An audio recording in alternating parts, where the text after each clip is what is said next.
நம்ம அகல் foundation NGO கடந்த 9 வருடங்களா நிறைய ஸ்பான்சர்ஸோட சப்போர்ட்டோட ரொம்ப சிறப்பா பண்ணிட்டு இருக்கோம்.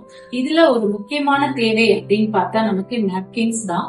அந்த விதத்துல நம்மளுக்காக இன்னைக்கு சப்போர்ட் பண்ணி இன்னைக்கு ஃபர்ஸ்ட் நம்மளுக்கு கொடுக்க வந்திருக்கிறது யாரு அப்படின்னு பாத்தீங்கன்னா துபாயை சேர்ந்த திருமதி கற்பகம் அவங்களுடைய பேரண்ட்ஸ் வந்திருக்காங்க. இவங்களோட ப்ராடக்ட் பேர் பாத்தீங்கன்னா பிரிட்ஜ். இந்த பிரிட்ஜ் பத்தி நம்ம சொல்லணும் அப்படின்னா இது ஒரு பியோர் ஹெர்பல் நாப்கின்.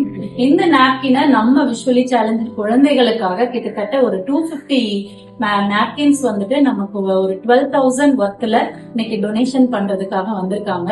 இன்னைக்கு முதல் டொனேஷனை கொடுக்க வந்திருக்காங்க. So special thanks to missus Karpagam and அவங்க பேரண்ட்ஸ் எல்லாருக்குமே. அவங்க என்ன சொல்றாங்க அப்படின்னு கேட்கலாம். எங்க பொண்ணு கற்பகம் அவ இந்த மாதிரி பிசினஸ் பண்ணணும்ட்டு ஒரு இன்ட்ரெஸ்ட் எடுத்து பண்றா. அதுக்கு எங்களால முடிஞ்சது நாங்க கோஆபரேட் பண்றோம். நீனா கூட குடுக்கறதுக்கு கண்டிப்பா ஒரு மனசு வேணும். அதனால இன்னைக்கு கற்பகம் இது பண்ணிருக்காங்கும் போது கண்டிப்பா அவங்களையும் அவங்களோட பிசினஸையும் நம்ம பார்வையற்ற குழந்தைகள் சார்பா நம்ம வாழ்த்துவோம். இதே அவங்க கண்டினியூவா நமக்கு ஹெல்ப் பண்றேன்னு சொல்லியிருக்காங்க. சோ தேங்க்ஸ் டு விரிக்ஸ் and Karpagam and team. Thank you so much.